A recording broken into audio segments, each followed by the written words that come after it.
I've been attached with the feeling of now waking up with you by my side.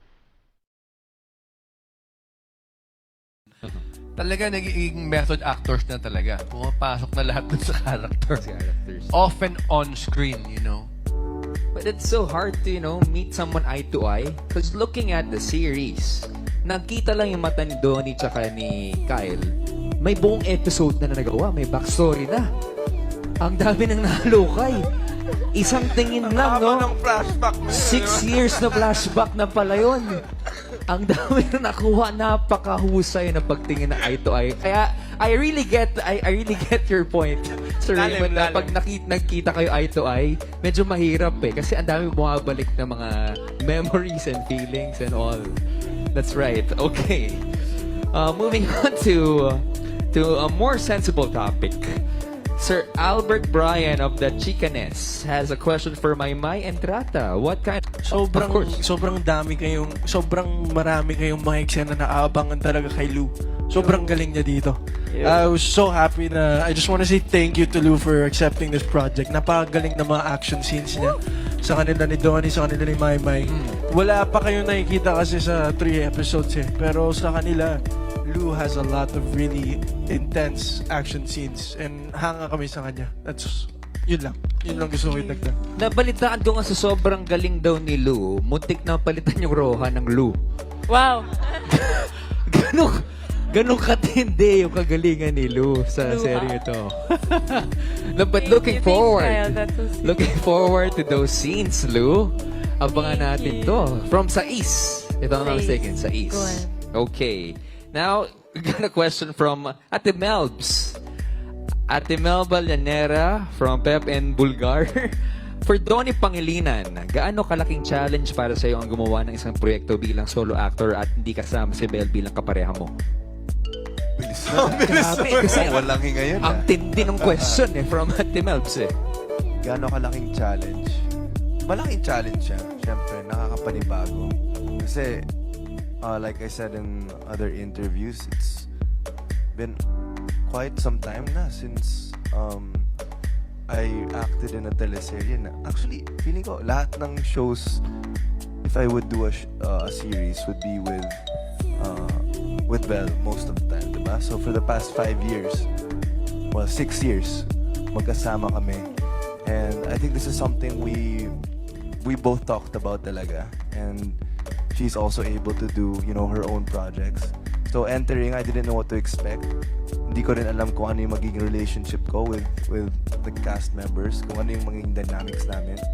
And it's my first time also to do a project, syempre, na yung co-lead ko is someone na kaibigan ko rin na lalaki.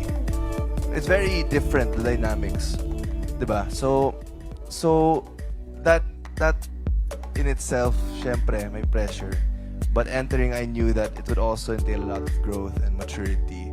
And when you leave that comfort zone, parang dun mo rin nararamdaman yung mga emotions na hindi mo nararamdaman dati. Yung mga eksena na hindi mo nagagawa dati. And yeah, me and Belle are very supportive towards each other. And I think it's a very great position to be in. Always towards about growth, di ba? Okay, di ba yun naman ang gusto nating lahat, growth. At may pinapasabi rin pala si Belle, it's okay to meet and greet, other people, but we'll never say goodbye. Ang ganda naman nun. Yun ang sabi niya kanina, katabi ko si Belle. At dahil dyan, panoorin niyo po ang Meet, Greet, and Buy. Yeah. Malapit na po yan. November 11 po, ang premiere. Ayan. ABS-C. Ang premiere.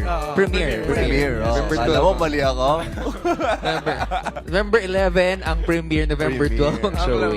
Yes. Oo, alam ni Donnie yan. Okay, another question. Diba? Catharsis.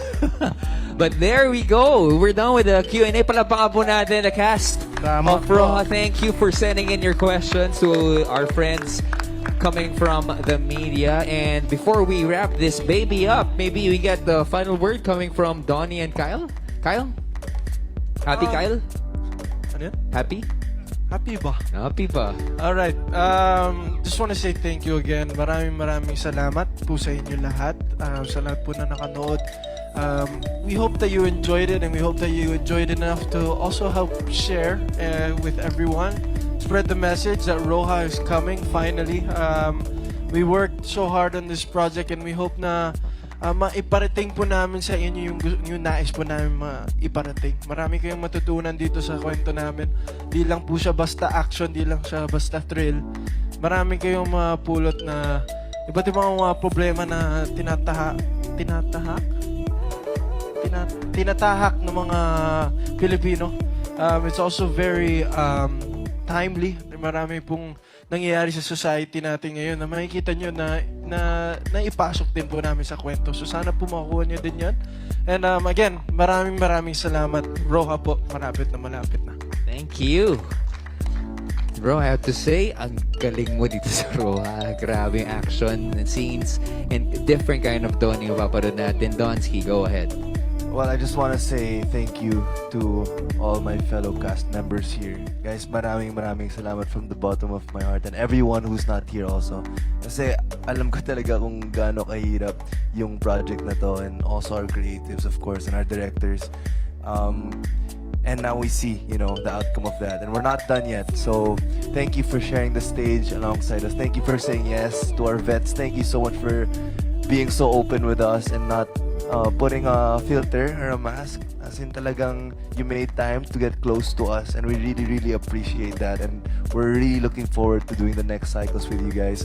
So guys, maraming salamat to our press. Please help us spread the word that Roha is showing very soon. Sa aming supporters, maraming salamat po. Sa lahat po nanonood, maraming salamat po. And hopefully we can also offer our prayers to Cebu kasi sobrang lala po na nangyari doon. And we just pray that this coming Christmas season, people will be able to be together with their families. Thank you so much. That's so nice. Sir Joel, I saw you're raising And your mic. Negros too, because we're promoting Yes, a lot. and Negros. Yes, of We're course. hard hit Negros. also. There's earthquake at the same time. May volcanic eruption and this typhoon. So yeah, anything we can do to help, we will. Thank you. Let's pray for the Philippines as well. And just to showcase to everyone how much this guy loves Roha, Donsky, you wanna show that Roha jacket of yours? Papakita ko lang sa inyo to. Oh, di ba? Ganda. Okay, may we ask everyone to please stand up for a photo? To all of the members of the press, to ready your cameras, smartphones, tablets. Take lots of videos and snaps of the powerhouse cast and team of Roha. Again, sa lahat ng mga kasama po natin sa cinema, maraming salamat po for attending the world premiere of the few episodes of Roha and also the grand media conference. With that, ladies and gentlemen, palapakan po natin ang Team Roha. Good job, you guys. Again, Roha premieres November 21 on Netflix, November 22 on iWant, and November 24, 8:45 p.m. sa Kapamilya Channel, Kapamilya Online Live, A to Z, and TV5. While you guys are taking your snaps, my name is Robbie Domingo, reminding everyone, the wait is over. The thrill begins, and tonight, we have truly painted the town red. Good night.